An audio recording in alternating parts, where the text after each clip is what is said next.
ہم نے رب کے حکموں کو توڑا، ہم نے پرواہ ہی نہیں کی۔ ہم سمجھے دنیا میں آئے ہیں تو ہماری دنیا ہے، آوارہ ہوں، خواہشات نفس کے مطابق زندگی گزاریں، آنکھیں بے حیائی میں لگی رہیں، سوچیں آوارگی میں لگی رہیں، کان نغمے سنتے رہے، زبان جھوٹ بکتی رہی، ظلم و جبر کا بازار گرم رکھا، عصمتیں عزتیں پامال کرتا رہا، لوگوں کا مال لوٹتا رہا، حق غصب کرتا رہا، کلیجے اور دل چیرتا رہا، لوگوں کو زخمی کرتا رہا، لوگوں کے جذبات سے کھیلتا رہا، پرواہ نہیں کی کہ یہ دنیا ہے، امتحان گاہ ہے، چند دنوں کے لیے آئے ہیں، اللہ کے حضور پیش ہونا ہے، عملوں کا حساب ہونا ہے۔ اب جب وہ دیکھیں گے کہ ہمارے ساتھ کیا ہونے والا ہے تو ان کے چہرے پہلے بگڑ جائیں گے۔ کیوں؟ وہ گمان کریں گے کہ ان کی ریڑھ کی ہڈی توڑ دی جائے گی، ایسے عذاب آئیں گے جس طرح کسی کی ریڑھ کی ہڈی ٹوٹ جائے تو اس کا چہرہ شگفتہ گلاب تو نہیں ہوتا، اس کا چہرہ جو ہے وہ تو کس قدر مرجھایا ہوا ہوتا ہے۔ تو اللہ ارشاد فرماتا ہے اس طرح ان کے چہرے ہوں گے۔ ابھی عذاب آیا نہیں ہے لیکن چہرے پہلے ہی اترے ہوئے ہوں گے، اور جب عذاب کی بھٹی میں ڈالے جائیں گے، اللہ اکبر، اور وہ سخت عذاب، حضور نے جبریل امین سے پوچھا مجھے جہنم کے عذابوں کا ذکر سناؤ۔ عرض کی حضور سب سے ہلکے عذاب کی کہانی سناتا ہوں، اور وہ یہ کہ جہنمی کے پاؤں میں آگ کا جوتا رکھا جائے گا، باقی پورا بدن اس کا سلامت ہوگا۔ یہ سب سے ہلکے عذاب کی کیفیت ہے۔ اب پاؤں میں آگ کا جوتا ہوگا، حدت، گرمی، شدت اتنی ہوگی کہ دماغ پگھل کے ناک اور کانوں کے راستے سے باہر آ جائے گا۔ پاؤں میں رکھے ہوئے جوتے کی گرمی دماغ کو ایسے چڑھے گی کہ وہ پگھل جائے گا اور ناک اور کانوں کے راستے سے باہر آ جائے گا۔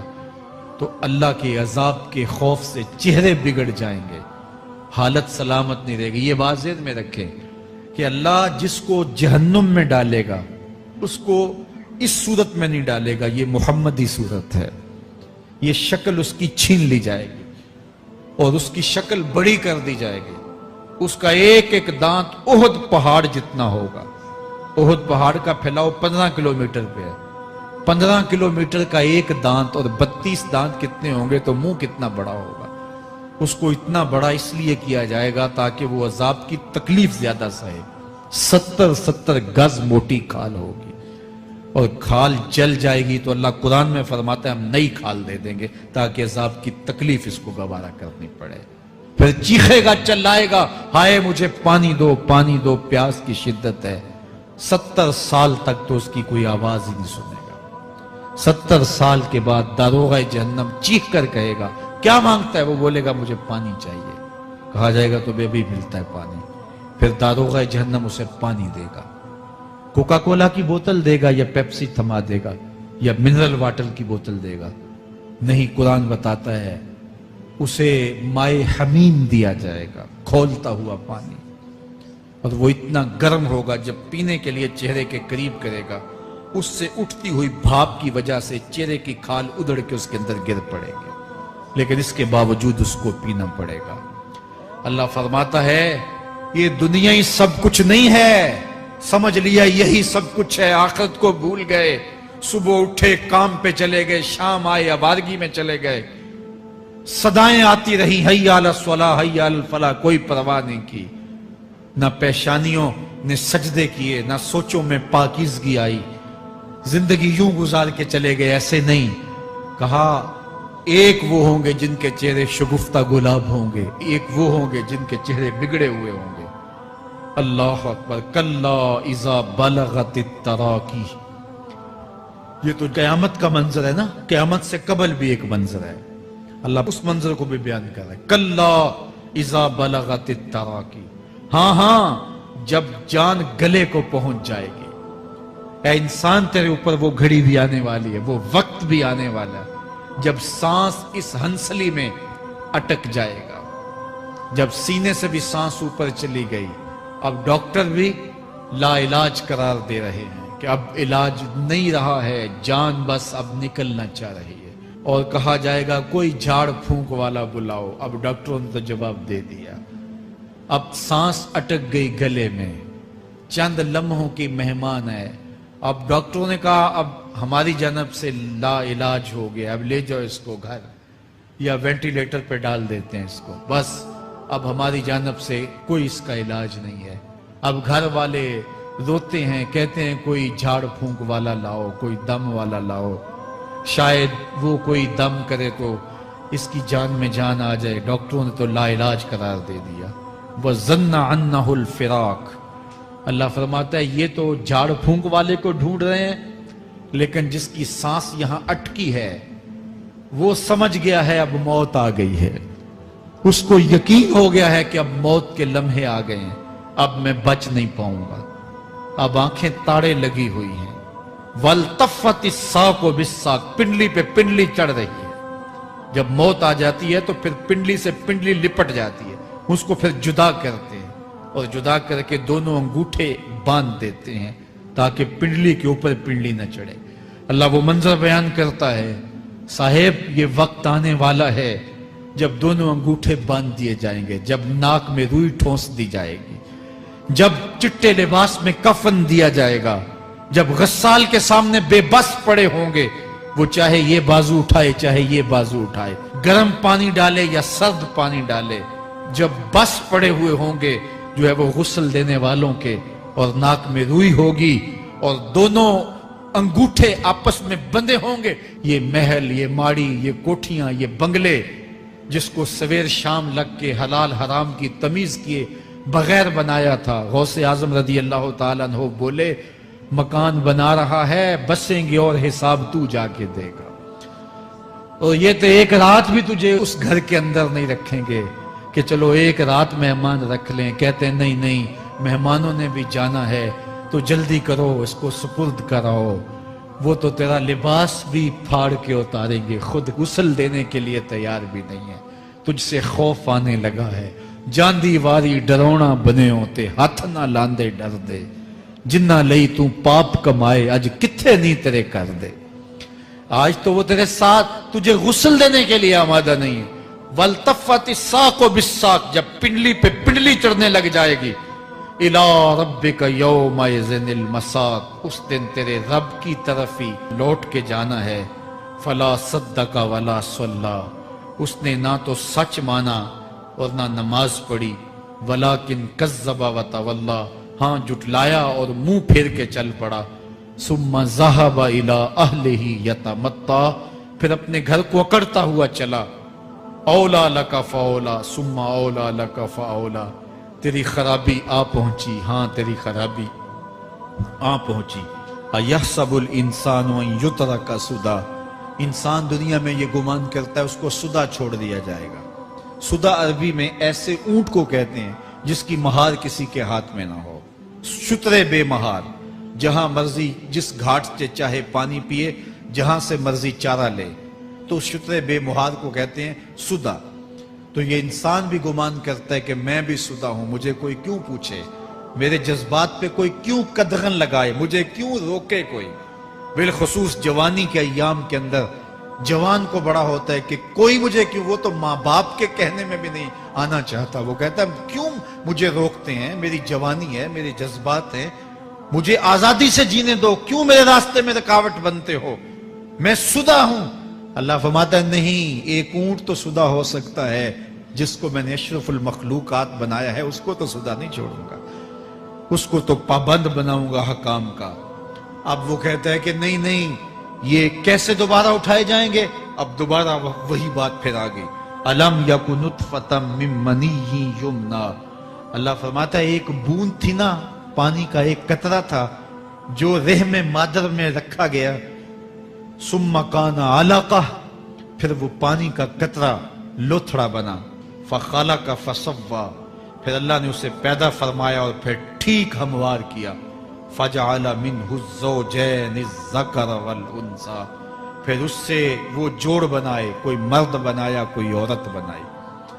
کہا اب غور کر، اب تیری آنکھیں دیکھتی ہیں، بجلیاں چمکتی ہیں، تیری زبان کا طوطی بولتا ہے، لوگ اشش کرتے ہیں تیری گفتگو پہ، تیری گفتار پہ صدقے جاتے ہیں، تیرے لہجے کے جمال کو دیکھتے ہیں، تیرے سینے کا زور، تیرے پنجوں کی طاقت، تیری دماغ کی تیزیاں اور تیری سوچوں کے اجالے، تیری زوردار ٹانگیں، تیرے کڑیل بازو اور تیری چوڑی چھاتی، اور تیرے گلاب کی پتیوں جیسے ہونٹ، اے انسان یہ سب کچھ کہاں تراشا گیا؟ ماں کے رحم میں، اس تاریکی میں جو 3 پردوں میں تھی، تیرا سر تیرے گھٹنوں میں تھا، اور تیرے رب نے وہاں تیرے اندر نسوانیت یا رجولیت کی صلاحیتیں پیدا کی، تیری آنکھوں میں چمک پیدا کی، تیرے کانوں میں نغمے بکھیرے، تیری زبان کے پٹھوں پہ قوت ذائقہ رکھی،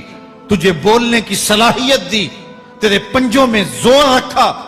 آج تو مفتی شہر ہے، آج تو علامۃ الدہر ہے، آج تو قاضی القضات ہے، آج تو منسٹر ہے، آج تو وزیر اعظم ہے، آج تو پہلوان ہے، آج تو شہزادہ ہے، آج تو بادشاہ ہے، آج تو زوراور ہے، آج تیری طاقت کے کیا کہنے؟ آج شیروں کو تو نچا لیتا ہے، ہاتھیوں کو تو بٹھا لیتا ہے، آج تو بڑا زوراور گھڑ سوار ہے، آج تیری طاقت کے کیا کہنے؟ تو کشتی کرتا ہے، زمانہ دیکھنے آتا ہے، آج تیری طاقت کے شوہرے ہیں، تیری عظمت کے تنتنے ہیں، لیکن انسان تو ایک ناپاک قطرہ تھا اور رحم مادر میں تھا۔ تیرے اندر یہ رنگ کس نے بھرے؟ تیرے کانوں میں نغمے کس نے رکھے؟ تجھے دماغ کی قوتیں کس نے دی؟ زبان کو بولنا کس نے سکھایا؟ آنکھوں میں توانائیاں کس نے رکھی؟ تیری زبان کا طوطی بولتا ہے، یہ سلیقے کس نے دیے؟ پھر اللہ فرمایا، کتنا زوردار بیان ہے، الیس ذالک بقادر علی ان یحیی الموتى، جو ماں کے پیٹ میں ایک نطفے کو ایک خوبصورت انسان بنا سکتا ہے، ہڈیوں کو جوڑ کے دوبارہ انسان نہیں بنا سکتا؟ کیا وہ دوبارہ تجھے کھڑا نہیں کر سکتا اپنے سامنے پیش ہونے کے لیے، جس کے حکموں کو تو نے توڑا ہے، جس کے فرامین کا تو نے مذاق اڑایا ہے؟ کیا وہ اتنا ہی بے بس ہے کہ اپنے حضور تجھے جو ہے وہ کھڑا ہی نہیں کر سکتا ہے؟ جس رب نے تجھے ماں کے شکم میں شکل دی، حضرت شیخ فرید الدین عطار بولتے ہیں، سانے کستی سلاتی می شود، ایسا کاریگر ہے مٹی سے بادشاہ بنا ڈالتا ہے۔ اس نے مٹی سے دارا و سکندر بنائے، اس نے مٹی سے جو ہے وہ رستم و سہراب بنائے، اس نے مٹی سے کیا کیا بنا دیا جو مٹی سے بادشاہ بنا سکتا ہے، جو نطفہ رحم مادر سے جو ہے وہ شکل اور صورت اور رنگ اور جمال بنا دیتا ہے۔ تیری صورت نکھرتی ہے، تیرے ہونٹ گلابی ہیں، اور تیری نرگسی آنکھیں ہیں، تیرے ریشمی بال ہیں، اور تیری خوبصورت رنگت ہے، تو چال چلتا ہے تو لگتا ہے قیامت چل رہی ہے، تیرا قد رانا جو ہے وہ صنوبر کو شرماتا ہے، تیری گفتار کے تنتنے ہیں۔ جس نے اتنی خوبصورت شکل ماں کے رحم میں بنائی، کیا وہ ہڈیوں کو جوڑ کے دوبارہ انسان نہیں بنا سکتا؟ وہ دوبارہ انسان بنائے گا اور پھر تجھے اپنے حضور کھڑا کرے گا۔ اور ایک حدیث میں آتا ہے، اللہ بندے کو اپنے حضور کھڑا کرنے کے بعد اپنے سامنے سے ہٹنے نہیں دے گا جب تک 5 سوال نہیں پوچھ لے گا۔ ان عمرہ ہی فیما افنا ہو، اس کی عمر کے بارے میں پوچھے گا، کہاں ضائع کی؟ میں نے تجھے زندگی دی، 60 سال 70 سال 40 سال 50 سال، اس زندگی کو کہاں گزار کے آیا ہے؟ ان شباب ہی فیما ابلا ہو، اس کی جوانی کے بارے میں پوچھا جائے گا، جوانی کہاں گزار کے آیا ہے؟ مجنوں تو نہیں بنا رہا، خواہشات کا اسیر تو نہیں ہو گیا، دیوانوں کی طرح زندگی تو نہیں گزار کے آ گیا؟ تیری جوانی کسی چوک میں تو نہیں گزری، تیری جوانی آوارگی میں تو نہیں گزری، ساری رات سوشل میڈیا کے اوپر گندگی اور غلاظتیں تو نہیں دیکھتا رہا؟ تیری زندگی گزری کہاں ہے؟ تیری جوانی گزری کہاں ہے؟ اگر کوئی جواب نہ ہوا تو پھر کیا جواب دے گا؟ اور وہ کتنا خوش نصیب ہوگا جو کہے گا، مالک میری جوانی سجدوں میں گزری، میری جوانی قیام میں گزری، میری جوانی رکوع میں گزری۔ میرے حضور فرماتے ہیں، سبعۃ یظلھم اللہ فی ظلہ یوم لا ظل الا ظلہ، 7 اشخاص ایسے ہیں قیامت کے دن جب کوئی سایہ نہیں ہوگا، اللہ ان 7 کو اپنے عرش کا سایہ دے گا۔ ان میں سے دوسرا شخص میرے حضور نے بیان فرمایا، وَشَابٌ نَشَأَ فِي عِبَادَتِ اللَّهِ، وہ جوان جس کی جوانی اللہ کی عبادت میں گزرے۔ جوانوں، اپنی زندگی کو مالک کی دہلیز پہ لے آؤ۔ جوانی وہی ہے جو مالک کی چوکھٹ پہ گزرے۔ اپنے دل کا تعلق جوڑو، عشق کرنا ہے تو پھر آمنہ کے لال سے کرو، محبت کا رشتہ ان سے جوڑو، تعلق کا ربط ان سے قائم کرو، جوانی کو دین کی راہ پہ ڈالو۔ اللہ اکبر۔ سنو میرے حضور کا فرمان، انا حبیب اللہ، میں اللہ کا حبیب ہوں۔ پھر فرمایا الشاب التائب حبیب اللہ، جو جوانی میں توبہ کرے وہ بھی اللہ کا حبیب ہے۔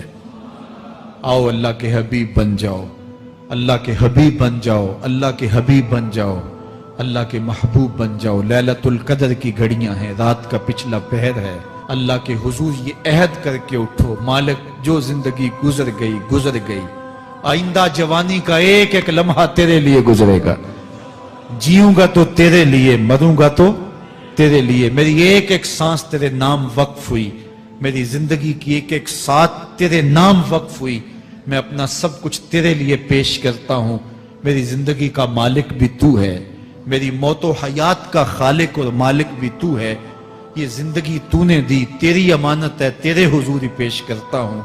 اور لیلۃ القدر کی گھڑیوں میں اس عزم کے ساتھ گھروں کو لوٹو کہ اللہ میری زندگی کا ایک ایک لمحہ تیرے نام ہوا، آنے والے موسم تیرے نام ہوئے، میری جوانی تیرے نام ہوئی، میرے آنسو تیرے نام ہوئے، میری پیشانی تیرے نام ہوئی، میرے دل کی دھڑکن تیرے نام ہوئی، میری صلاحیتیں تیرے نام ہوئی، میری زبان بولے گی تو تیری تسبیح بولے گی، تیرے ذکر کے ترانے پڑے گی، میرے کان سنیں گے تو قرآن کے نغمے سنیں گے، میری آنکھیں دیکھیں گی تو مالک تیری قدرت کی نشانیاں دیکھیں گی، تیرے رسول کا روضہ دیکھیں گی، تیرا کعبہ دیکھیں گی۔ مالک میری زبان سچائی کے نور سے مالا مال ہوگی اور میں ساری زندگی تیرے نام کرتا ہوں۔ اور جب آپ اپنی ساری زندگی اللہ کے نام کر دیں گے تو پھر وہ پوری کائنات تمہارے نام کر دے گا۔ کی محمد سے وفا تو نے تو ہم تیرے ہیں، یہ جہاں چیز ہے کیا، لوح و قلم تیرے ہیں۔